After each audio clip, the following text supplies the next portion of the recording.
I can't even hear mine. Am I talking? Hello? Is this?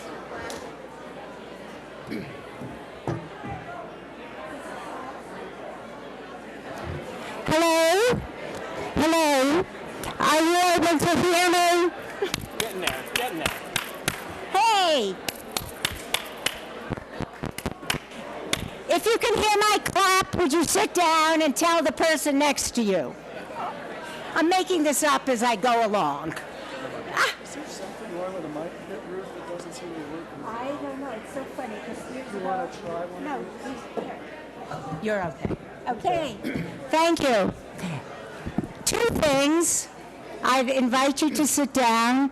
And also, if there's an electrician in this room, they might want to look at the heating system because it is a little warm for the candidates. It's not working. Can somebody in the back row just tell me you can hear me or not? Can you hear this? What happened to the mic? Why don't we... Are you able? You want to just try this one? It's distorted. Oh, it's distorted. Thank you. Let's try this one. Yeah. It could be that I was too close to it. Okay. This is not the time for mic problems. Okay. Whatever. Thank you. Okay, so the rules are almost the same here. Each of the candidates vying for the supervisory position will have 2 minutes to answer the question, and they also have 2 red cards. We have on my right Mr. Clarkson, and on my left Mr. Foster. And in this case, they flipped a coin for the first and second place for making a statement, and Mr. Foster has gotten the first slot. He has 3 minutes for an opening statement. Okay, all right. Maybe the mic was fine. Yeah.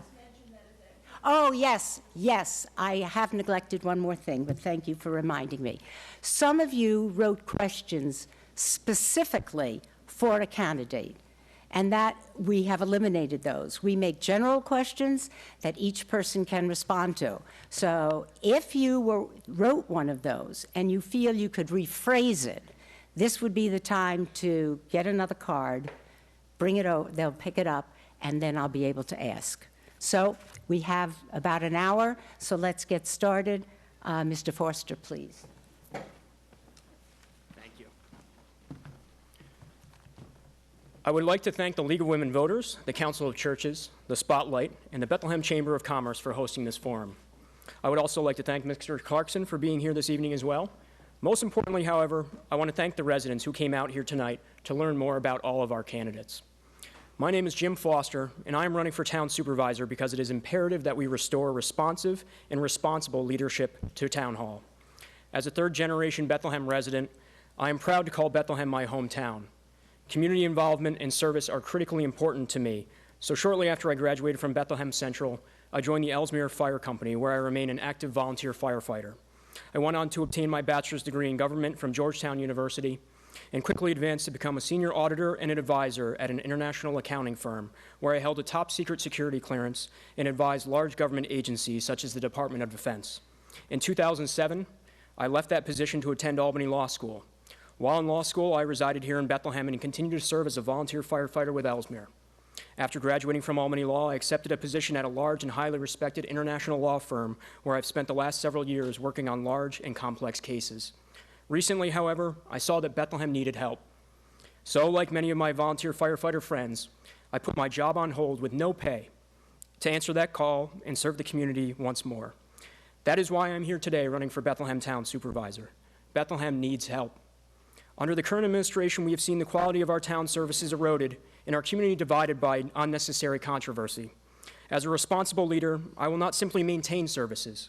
I will maintain the quality of those services as well, because fall leaf collection doesn't do our residents much good when it doesn't take place until the following spring.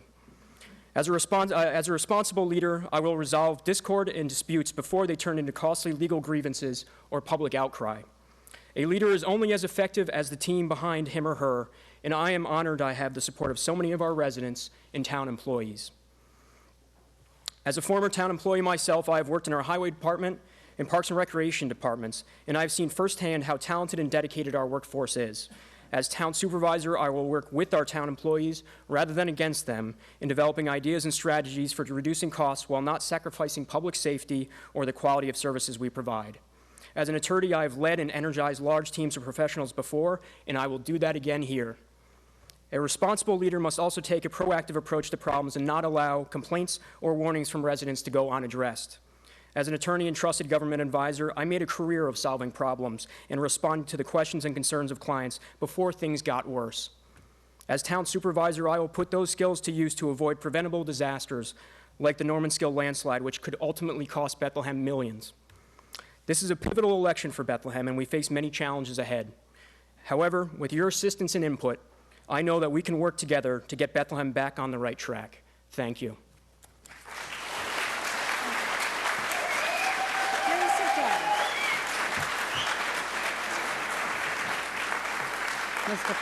Okay.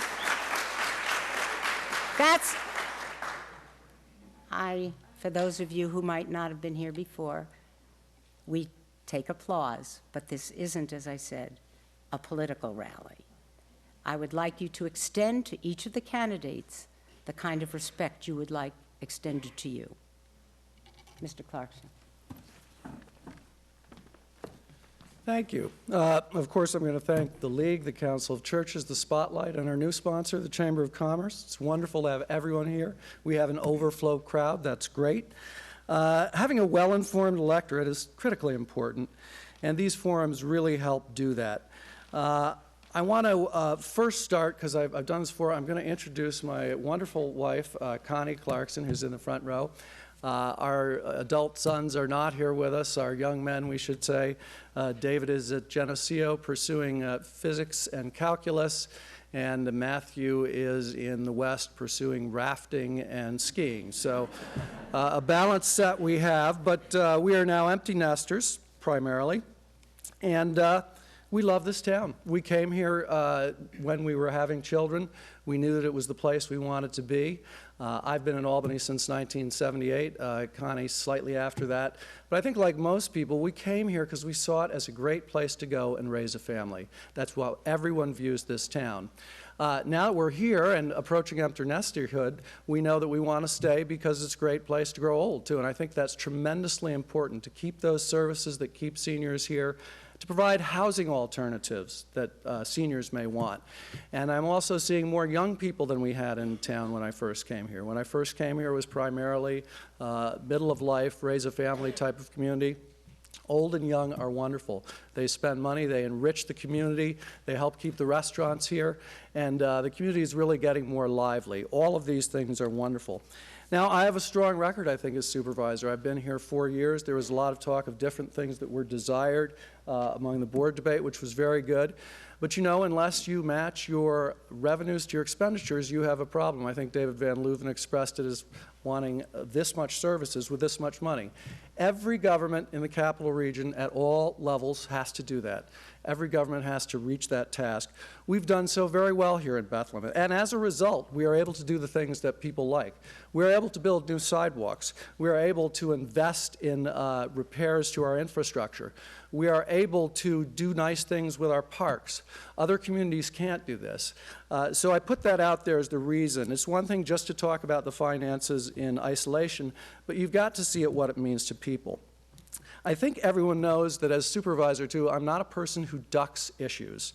In my State of the Town address this year, I talked about how just about everything that we were working on came from governments past, people in the past. We're carrying through work that people have been planning, issues that have been before the town for many, many years, and they are becoming acted on in the Clarkson administration.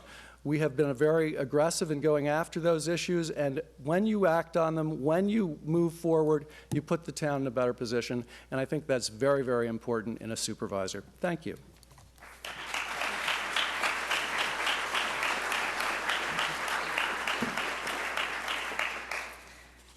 I've been a moderator before, several times. I don't think I've ever had so many questions in different categories. So I hope that I rotate them or something. And I also, somebody came up and asked me another one. Okay, there were several questions earlier that I had put on the side during the debate for the board members that were for the supervisors. Let me just assure you, those are included in here somewhere. I hope I get to it. Okay. All right.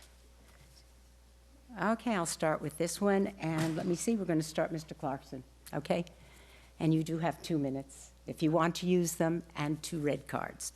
Okay, how would you resolve the discourse between the police department and the town hall?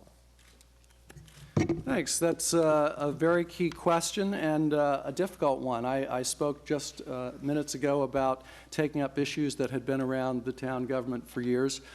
One of them, frankly, is the very high level of overtime that the Bethlehem Police Department has. It's nothing that we hold against the officers. It's their right to earn it and to be paid it.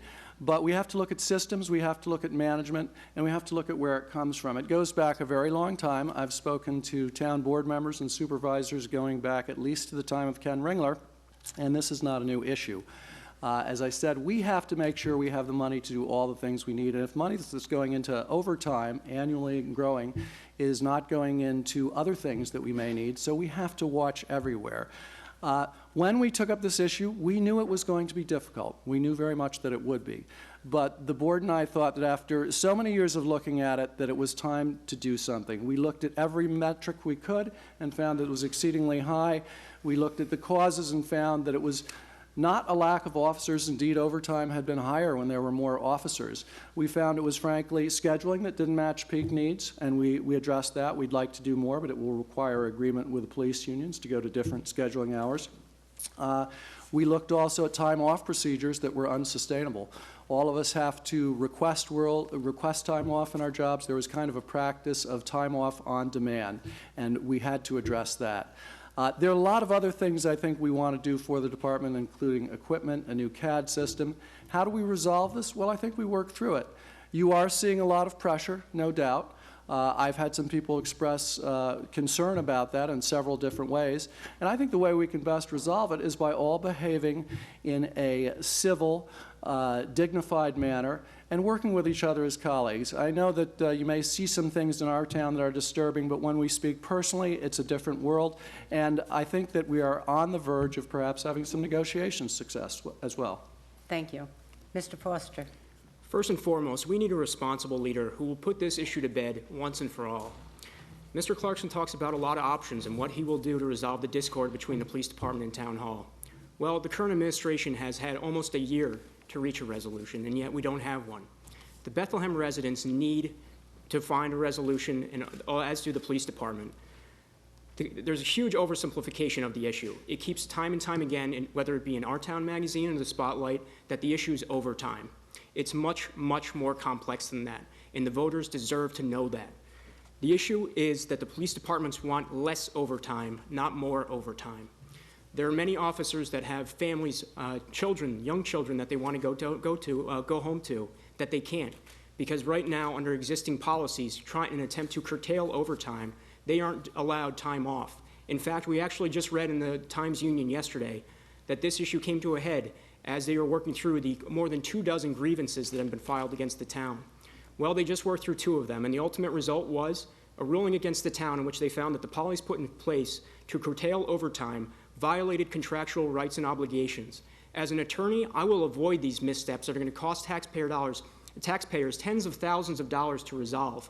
We don't need to go down that road. Mr. Clarkson has gone on record saying that these grievances are the cost of doing business. That's not the cost of doing business. We avoid the problems in the first place. We don't violate contracts. We don't violate laws. That's what we do as an effective leader. We sit down, and I will agree with John, we need to work through this civilly.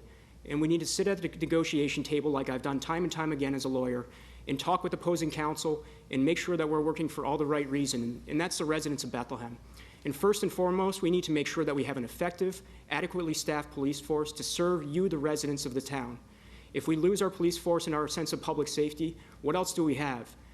Everything else is a non-starter. That's how we attract business. That's how we make this a great place to live. Thank you. Thank you. Next question. Oh, wait. Oh, I was told by my timekeeper to remind you about the red cards, which you could use twice for an extension of 1 minute, okay? Yeah, just one, even though you have a 2-minute statement. Okay, Mr. Foster, we're going to start with you on this question. What services in town should be expanded?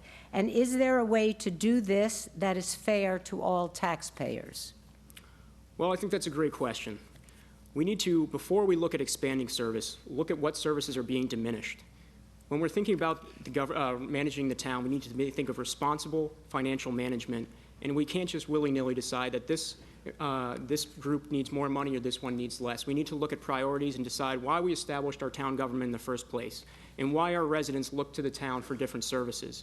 Obviously, we have a growing aging population. Senior services are critically important, and we need to make sure that we continue to provide for those adequately.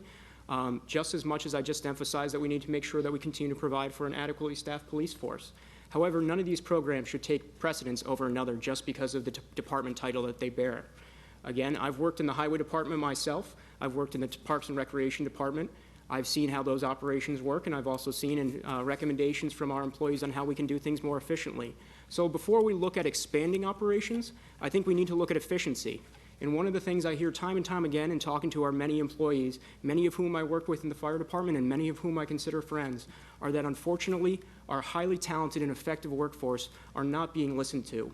There's this top-down mentality to government and management, which is not my view. I take the bottom-up approach. I think the person that knows how to make a better mousetrap is the person who's been trapping mice, not the executive of Orkin. That's where the good ideas come from the boots on the ground, and we need to listen to more of those ideas and implement them. That's where we first make initiatives before we look at spending more taxpayer dollars. I also want to emphasize that we are currently, as discussed during the town board debate, we're already facing a deficit. It's not well publicized because it doesn't fit the current rhetoric, but we're facing a deficit of this budget year, fiscal year 2015, of $650,000. We're already in the red. We need to make sure that we're spending our money wisely before we look at expanding any services. Okay, thank you. Mr.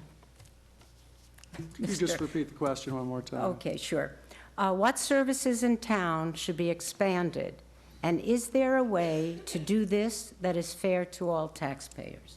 Mr. Clarkson. Good question, but I don't think we're at a point where we're looking at expanding a lot of services. Mainly what we have expanded is investment in our infrastructure, in equipment for town employees, and in things that we want, such as sidewalks. So that's where we've expanded. When I came in, there was a huge budgetary problem that we have addressed completely and gone to become the envy of the region, winning the top scores in every category. We are in excellent shape. I continually hear these assertions that there's a degradation of services, that there's top-down, and that there are deficits. None of these things, I'm afraid, are true whatsoever. In terms of a degradation of services, the town of Bethlehem has done an amazing job in preserving services in a fiscally efficient manner. We've won awards, in fact. We combined the parks maintenance folks who were not busy in the winter with the highway department to cover snow plowing without hiring another 5 people. That's $350,000. That's 3% on the tax rate. Each one of those changes is tremendously important. We combined, with the help of Nancy Moquin and Alicia Roney, the tax office and the town clerk's office. We had 2 very small offices. You couldn't keep them staffed. We were able to do that and save a tremendous amount of money. As a result of this, we got a grant from New York State government, $776,000, which we invested into equipment, which we invested into tax relief, and which we invested into things that people like, including Delaware Ave enhancement, which can also provide economic development for us. So we're doing an excellent job there. And where did these ideas come from? Well, most of them perhaps came from the town employees themselves. So there goes the nobody's listening balloon. A lot of the ideas come from the town government itself, and without the employees, we couldn't do any of these things. That's why it's most important to maintain where we are, to make sure we are maintaining services, and I think we're doing that very well. Thank you. Mr. Clarkson, I'm going to start this question with you. How would you maintain a voter registration and regular voting record in Bethlehem? Well, gosh, I've always had a perfect voting record wherever I've lived, certainly in Bethlehem and everywhere else, whether it be town, school, or other elections. And I think civic participation is, the building block from which everything begins. We are always happy to see people show up at events like this. It's great when people come to community meetings. It's wonderful when people participate in community events, and that's really the pathway to improvements for our town. We are the town we are because the people participate. A lot of the things we're doing would not have been possible, not only because of town employees, but because of the citizens who volunteer their times and participate on committees and groups. We have several new public-private partnerships that are really helping to do things that we could not do without them, and I think this is perhaps the best thing. We also have a tremendous volunteer community, and one of the biggest savings that this town has seen in the past several years was the consolidation of 2 volunteer ambulance groups and 3 districts, and that saved the taxpayers $250,000 every year. These are the things that have made the good things we have today possible, been the hard work of Bethlehem's residents. And participating in election, I think, is really something that we should, all citizens should do. We can't do it perfectly. We're not going to show up all the time, but it's sort of the first step in civic involvement. Next comes working in committees, and of course, working in government as well. I myself didn't come to local government until I'd been here for over 20 years, voting in all of those years, paying taxes, participating in youth sports and a number of activities. We get there after a lot of participation, and then we really know the community. It's great to be born here. It's a wonderful town. I wasn't born here, but it's the place I chose, and like most people, we want to keep it the wonderful town it is, and that requires hard work. Mr. Foster, could you respond? Yeah, I'm glad this question came up, because despite misinformation that some folks seem to be circulating on social media and in the spotlight, I have in fact voted in local elections. Just this May, I voted for the school budget and board positions at the Bethlehem High School, my alma mater, again being born and raised here. But let me provide a little bit more information about my voting history and civic involvement. I first became eligible to vote in Bethlehem in 2001 when I turned 18, and according to the Board of Election Records, I went back and checked, I voted in national or state elections in 2004, 2008, and again in 2010, shortly before I moved from Bethlehem to Manhattan for work. Although my participation in local elections during those years was not what it should have been, I have always kept abreast of local issues, thanks in part to the great website that Bethlehem has, might I add. But I do take voting very seriously. How important is voting to me? Well, in 2012, while I was living and registered in Lower Manhattan, as I should have been, I was rendered homeless by Hurricane Sandy, days before the election. In the wake of that natural disaster, and despite the personal challenges I faced as a result, I made a point to walk to my polling place days after the storm to cast my vote. My apartment was uninhabitable, but I still voted. With all that being said, I believe a greater measure of my interest and involvement in our community is not my voting record, but the hundreds of hours I've devoted since 2001 responding to emergency calls in Bethlehem. That speaks for itself. Thank you. Mr. Foster, the next question. This is a long question, but I would like it to be included. So just candidates, bear with me, and I hope you can hear it back there. Up until November of 2011, we had a CDTA bus line that turned on Ellesmere Avenue and ran along Kenwood, from Ellesmere Avenue to a point opposite the toll gate Inn in Slingerlands. When the CDTA restructured the routes in November of 2011, they made a lot of changes that were good, but they left Kenwood Avenue with no bus services. There are many apartments on Kenwood Avenue and many elderly people who live in them.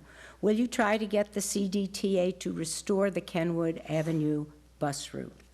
Mr. Foster. Thank you. Well, I found myself trying to draw a mental map as we were going through the first part of that question, but I think I followed it. But what's really most important is not where the route went, but this is a concern for one of the residents here. And regardless of whether this falls under my jurisdiction and powers, that I don't think I can single-handedly change the bus routes that CDTA runs, but my role as town supervisor is to be an advocate and voice for our residents and to listen to their concerns, regardless of whether they fall in my wheelhouse or not. That's what we should be doing. In a similar vein, I hear quite often a lot of people, during my door-to-door, knocking on doors, people talk about some of the highways that are not Bethlehem roads.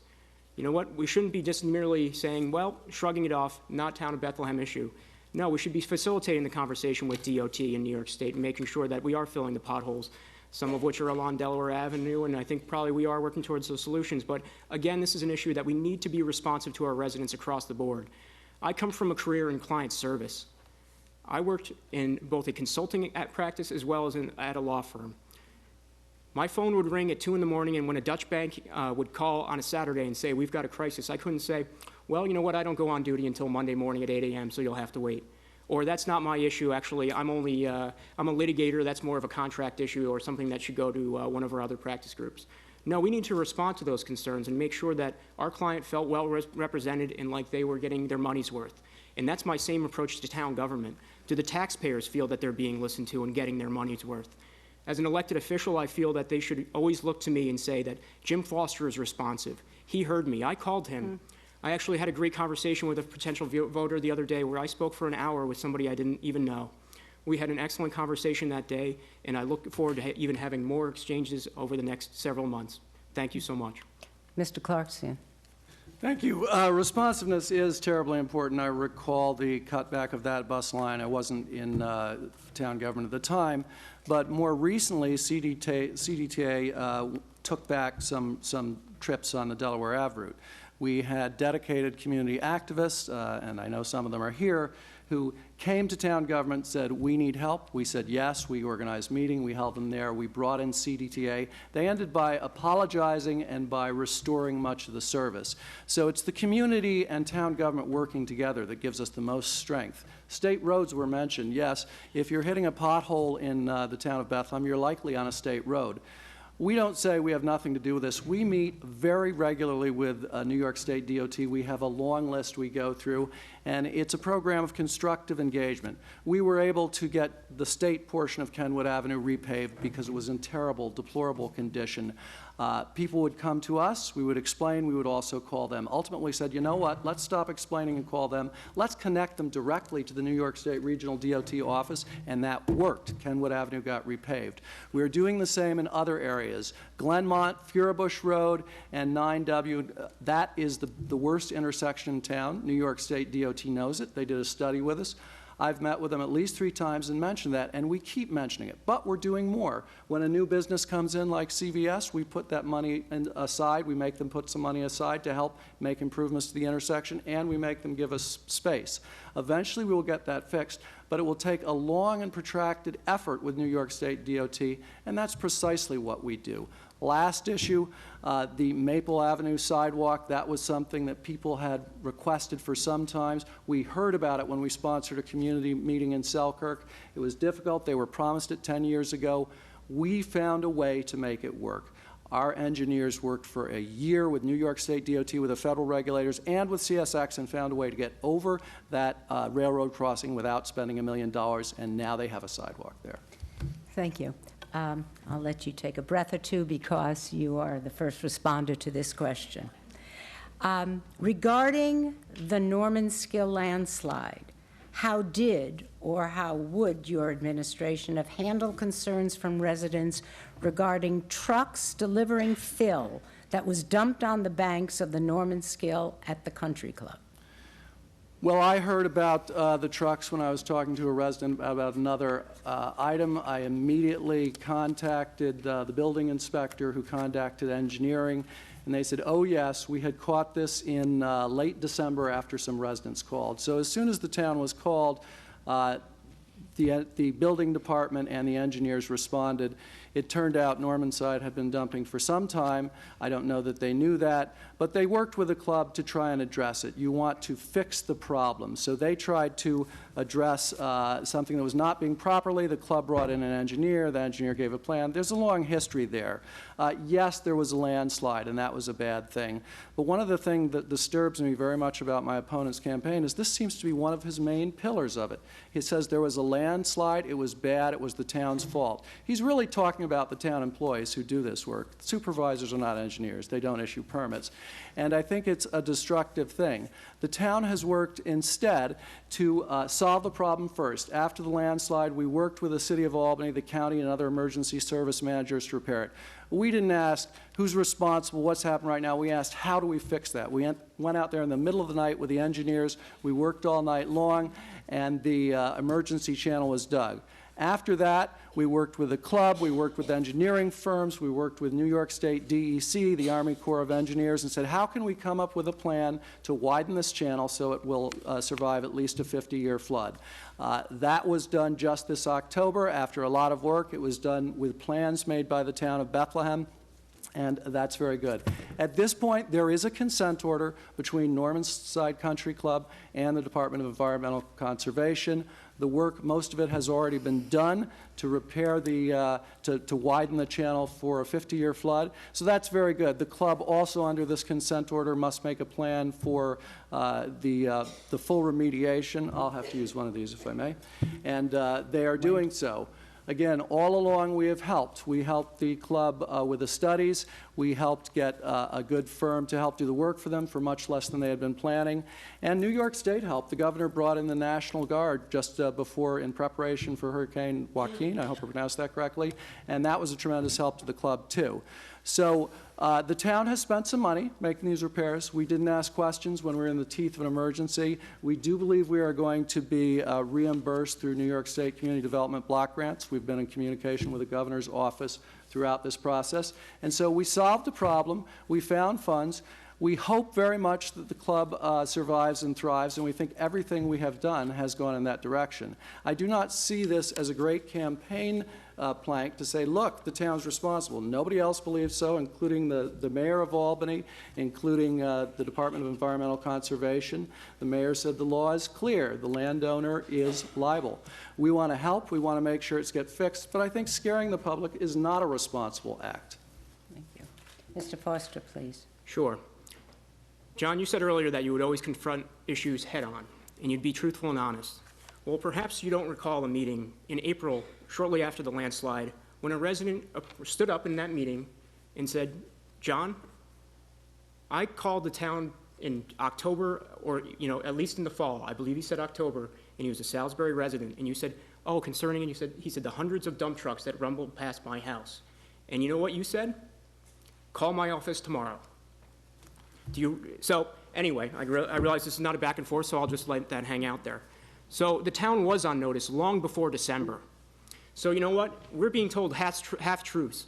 Also in the newspapers you hear that the issue's been largely resolved, that the emergency channel's been widened. You know what? That's a temporary solution, and it's merely that. By the state's own estimates, initial estimates, the cost is going to cost $1.4 to $7.8 million. Maybe that's amended downwards as they've been working through the issues, but those costs still remain. Remediation costs are quite expensive as opposed to mere emergency costs. The other point I want to make is that you blamed your town employees. As town supervisor, I won't do that. The buck stops with me. If there's an issue in employment, whether it be in the engineering department or elsewhere, I'm not making excuses, I'm not pointing fingers. I'm taking responsibility for that as the leader of this town and this community. I'm not pointing the finger back at my employees. That's what a leader does. This is a critically important issue, and as a litigator and as an attorney, I realize the grave implications this has for our town.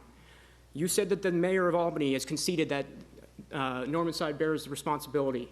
Well, then why has a notice of claim been filed against the town of Bethlehem? That's a stakeholder to file a lawsuit against the town. So if we don't bear any liability, is that just some sort of legal formality? I don't believe it to be true. They're looking for the deep pockets because you know where the deep pockets aren't? The Normanside Country Club that was recently pretty much purchased at a fire sale. The money's not there, so ultimately the state wants to be made whole, and we need to look for, so they're looking for where the deep pockets are, and they're looking to Bethlehem. That bill of $7.8 million, the budget on an annual basis for the town of Bethlehem is $40 million. What do you think that would do to our tax bills if we suddenly have to bear that as the taxpayers? This is a serious issue of mismanagement. Town resident concerns were addressed and brought to the town hall's attention in fall of last year, yet nothing was done.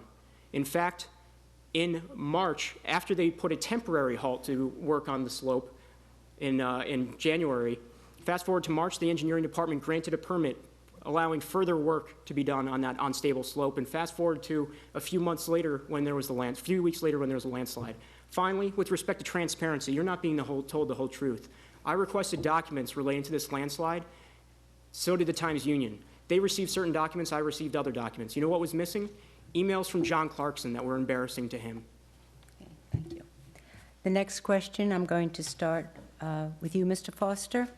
It says, which groups or individuals gave the most to your campaign? And the second part is, do you see any ethical concerns or conflicts of interest with those donations? That's a good question. First, let me say I'm incredibly proud of all the support I've received so far in my campaign, whether that be from friends, relatives, or fellow residents that I've never even met in town. Many of my largest contributions are from those people that know me best, members of my own family, a friend in California, my old college roommate from Georgetown who currently works in New York City, just to name a few. Each of these folks donated $1,000 to my campaign, yet they have absolutely nothing to gain from this election. They simply know my skills, experience, and integrity and want to see me go to work for the people of Bethlehem. Compare these donations to the donations I've received, for example, from the police union, which combined have given my campaign less than $800, which is only about 5% of my total contributions.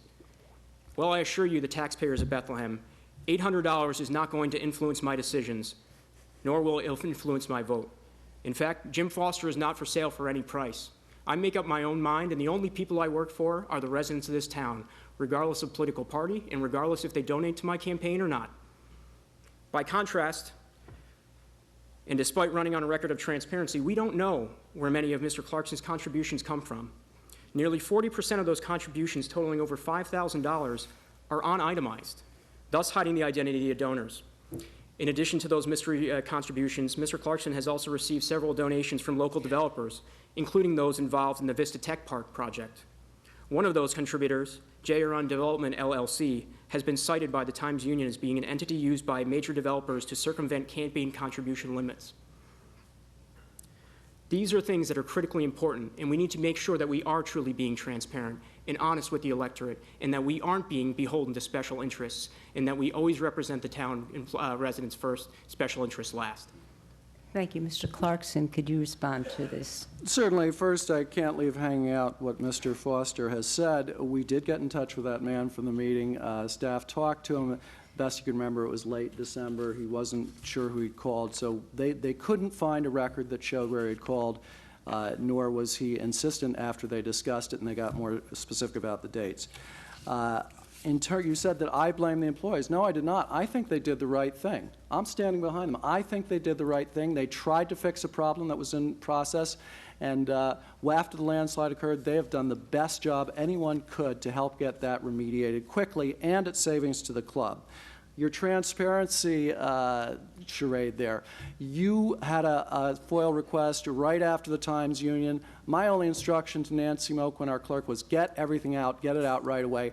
I don't know what you requested specifically or when.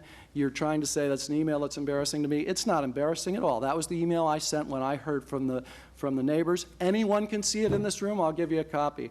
I'm sorry if you didn't like your FOIL request. You should have appealed it to Nancy Moquin, and we would have looked at it. But to say that the town is not transparent because of that is absurd. Donations. All my donors are town residents or nearby friends who give an amount, usually $150 or less.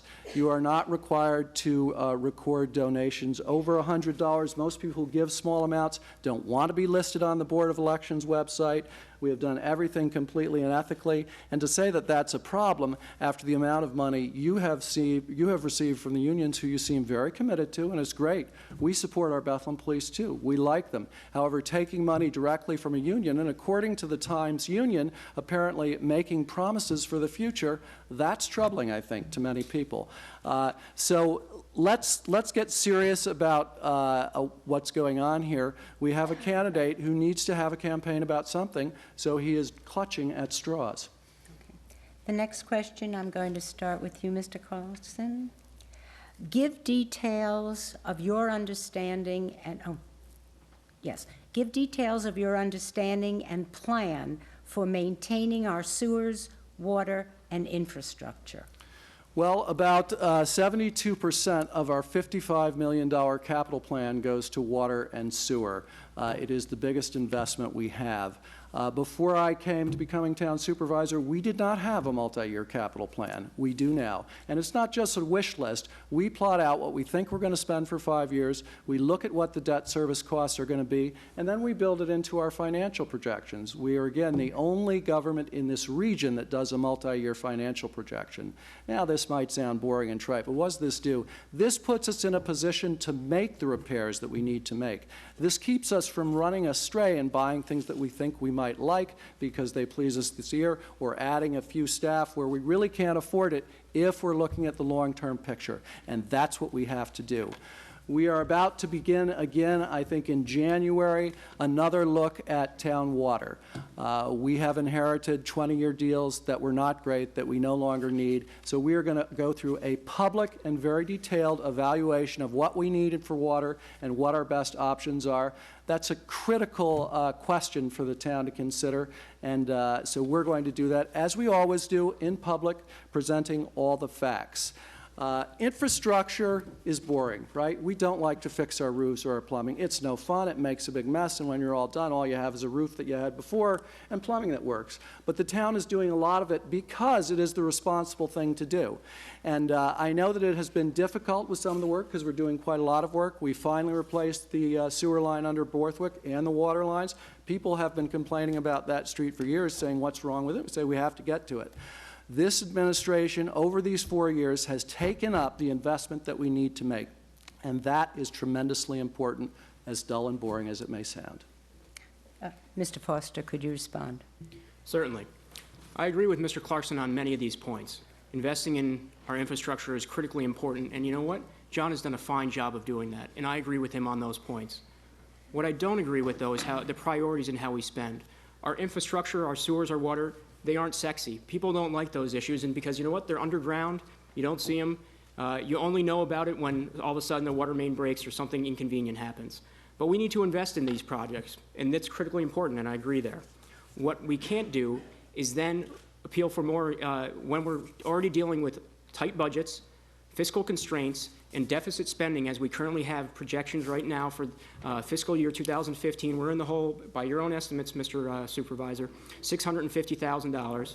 We've got forecasts over the next 3 years to run deficits of an additional $700,000.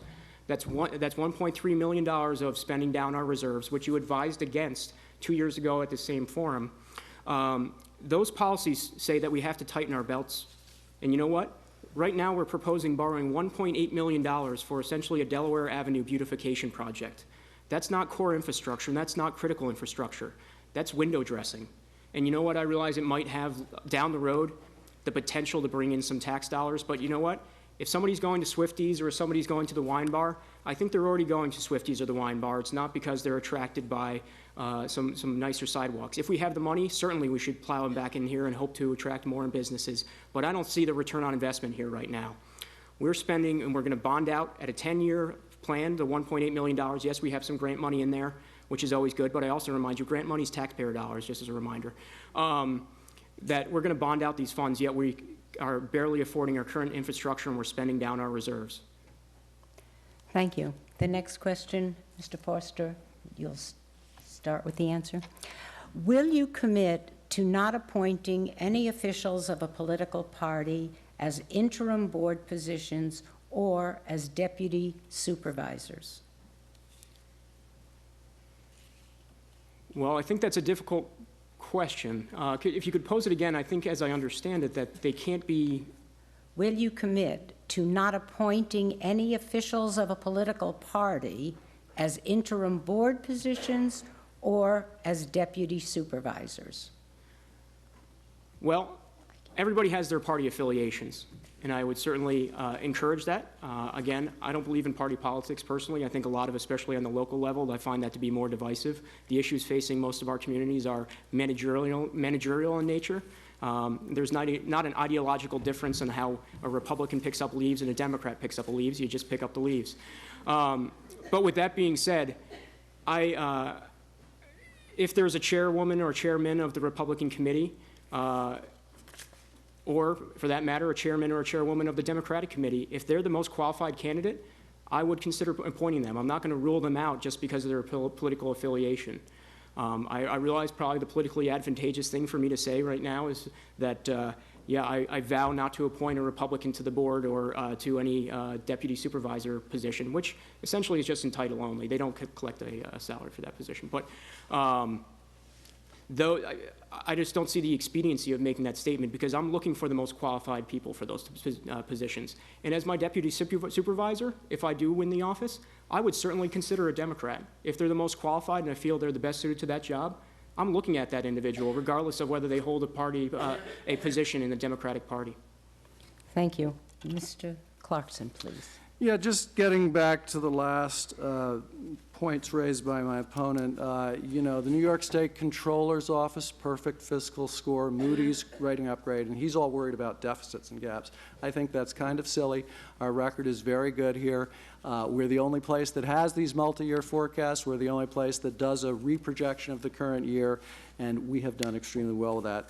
I think, Jim, that you also missed the point of the last discussion, and that was we have a $55 million capital plan, of which 72% is water and sewer. I think we're putting our money where our mouth is. I think we're investing where we need to be.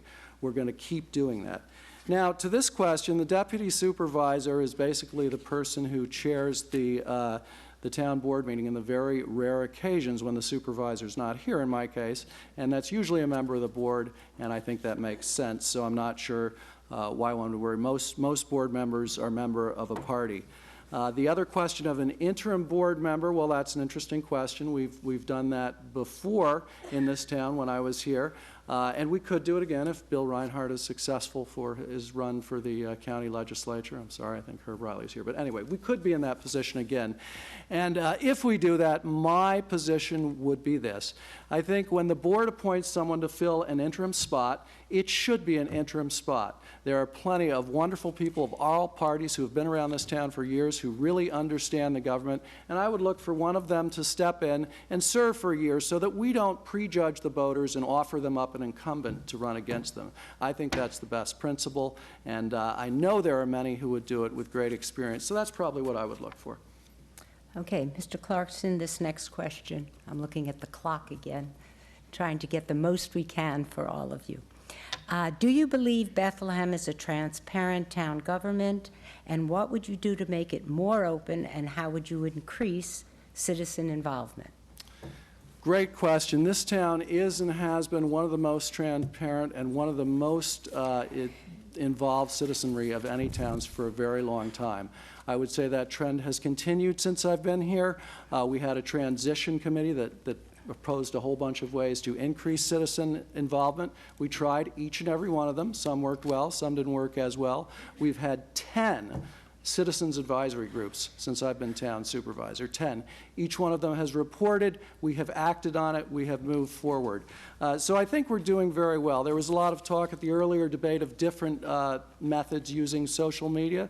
I think that's worth exploring. Our new website actually has a Facebook site and has an internal Facebook type of mechanism. Unfortunately, we haven't seen those take off. We can try them again. We have an email newsletter. I'm willing to try anything, but sometimes what works best is good old-fashioned talking, whether it's walking around during a campaign, whether it's going out to the communities to hold community town halls. I think that's one of the best things you can do. A lot of the best ideas we have in town came from the people. A lot of the things that we're working on came from the people. When I came to this job, I knew we were going to work on the budget. I knew we were going to work on development. but I didn't know that I was going to become a semi-expert on traffic and pedestrian safety issues. That is what people care about. That is what they've come to us on, and we have responded. They're not always easy. Sometimes we have no power to compel, for example, the CSX line to stop from leaving their idling trains behind people's house on Trinity Place. But we heard about it from the residents. We talked to them. We talked to them some more. We had no power, mind you, but eventually they solved the problem. With a lot of these other problems we're looking at, such as traffic calming, again, it's a new area. I was not going to say to residents of the Haswell Farms and the Enclave, people are speeding on your road, we don't have an answer, we're going to try some new things. We wrote letters to the entire area, we held a town meeting, and we bought new radar signs, and we had targeted enforcement. We will take on the issues that the people bring to us. Thank you. Mr. Foster, please. Yes, I certainly agree that transparency is a critically important issue for local government and government across the board. There's a famous jurist who once said that sunlight is the best disinfectant, and I wholeheartedly agree with that. We need to make sure that that sunlight shines everywhere it should reach and make sure that we're doing the right things, our government officials are held accountable, and most importantly, held accountable to you, the voters. One thing that's odd to me is I've seen that one of the platforms of the current administration, multiple candidates across the board, is that they're running on their history of transparency. And yet, the common thing that is cited in that is the website. In particular, making public meetings available online. That's odd to me because it's basically saying, we made a public meeting more transparent by making it more accessible. That's an access issue, that's not a transparency issue. True transparency comes in letting the folks know what's going on in executive session, providing detailed notes to the extent possible. Obviously, I realize there are instances in which you're discussing employment matters or litigation, but there shouldn't be blanket statements. There should be specific concerns or specific items that are made known to the public that are being discussed in an executive session so that the voters know what's going on when the public meeting ends and when the camera goes off and when some of the real business of the town is conducted. That's true transparency, and that's something I would certainly advocate for. So again, I find odd this constant touting of the website, which is not cheap by you, but I think it's a good investment. It keeps our public informed, and it's a huge convenience factor. But again, that is not transparency. That's like saying that Congress is more transparent because we now have C-SPAN. That's not the case. It just makes people a little bit more informed and more easily able to access that information. So again, I do wholeheartedly believe in transparency would do more to truly move that cause forward. Okay, Mr. Foster, we have time for 3 more questions. I was going to say 2, but there are so many here. I'm trying to get a balance for you. Okay, Mr. Foster, the next question says, what will you do to ensure recruiting and hiring in Bethlehem Police Department achieves gender and racial diversity? What policies will you advocate to ensure integrity, ethics, and sensitivity of the police department? It's a very good question. And coming from a law firm, a global law firm no less, where we had folks from all ethnicities, sexual persuasions, obviously genders as well. I think our associate class was just about 50%, if not more, female. I've worked in a very diverse atmosphere, and I've seen the great benefits that come with a diverse background. But it was discussed in the earlier debate as well, and I think this is the first and foremost starting place for the town of Bethlehem. You know how my firm was able to attract that diverse group and those excellent candidates? Because it was an excellent place to work. Bethlehem is only going to attract top talent in a diverse workforce if it's a great place to work. Whether it be in the highway department, parks and recreation department, across the board, the police department, wherever it might be, we need to make sure that it's a good place to work. Just as much as it's critical to make sure that the residents think this is a good place to live and raise a family, because you know what? Ultimately, the people that make this a good place to raise a family are the town employees. So we have to look at the working conditions, and unfortunately, I think right now we're not competitive. So we are losing a lot of folks to other departments. Some of our own members, in fact, are going to other jurisdictions. We recently lost a fine police officer, one of our most outstanding police officers, to Colony, and that's a clear testament to the degradation in working conditions. And again, it's a clear message to other candidates in applying to Bethlehem. Do I want to throw my hat in the ring here, or would I rather be somewhere else? And that's where I think it's unfortunate that we're losing out. That's how we can make strides to truly have a diverse workforce, whether it be in the police department or elsewhere. And Mr. Clarkson, please. Thank you. Again, just to take care of a trailing inaccuracy, yes, town boards sometimes go into executive session. Whenever we do so, we identify the precise reasons why we're going into, not specific people, obviously, but what type of action we're discussing. And whenever we take an act, we leave notes which are available publicly on our system. So there's really no issue there. Now, very interesting question. What do we do to do a better job at affirmative action? I am concerned that we do not have more female police officers, that our highway department has no females. I really think we need to do more as a town. These are very good jobs. They come with benefits, with pensions. I would like to see us do a better job recruiting. That's where you have to put your energy. And so we're going to be looking for some folks to help us do that. Not that our own HR department or our police department or any other department is bad, but let's reach out, let's try and get some help, because, you know, we haven't done that well. I'm sorry, we just have not. And in the case of the police department, they are going to be doing a bunch of reporting. People do sometimes leave. It doesn't mean everything's bad. People move on. Okay, in the case of that officer, he's from Colony. They pay a little better. Their overtime isn't quite as high, but they do pay better. So we are going to have that happen. What's our responsibility? To recruit. And I was disappointed we didn't get 2 recruits for the academy this summer, but we will be getting, I think, 2 or 3 come January. The chief and the command staff are working on that, and we're going to do everything we can to get the best possible group of recruits. So I want to work on this very hard. I want to look at it. I think, as people know, we are facing an EEOC discrimination action, possibly. We haven't seen the complaint. I don't know that there's anything wrong, but I will tell everyone this. My first priority is going to be to make sure that we have an environment that's not only okay and legal, I want it to be the best. I want it to be the most supportive, the most diverse, and the best of any of the employers in the capital region. That's a goal we're shooting for. And this is the next to the last question. I'm going to start with you, Mr. Clarkson, okay? What would you do to reinvigorate economic development in Bethlehem? Are the existing programs, I-485 property tax exemptions and IDA abatements working? What economic development initiatives will you advocate? Well, we've done quite a bit already. When I came in, Vista was just starting. It had been a commitment of the town for a long time. It's now going up, and we're hoping to have our first tech tenant there soon. Of course, we want to see more there, but it's already paying quite a lot of taxes.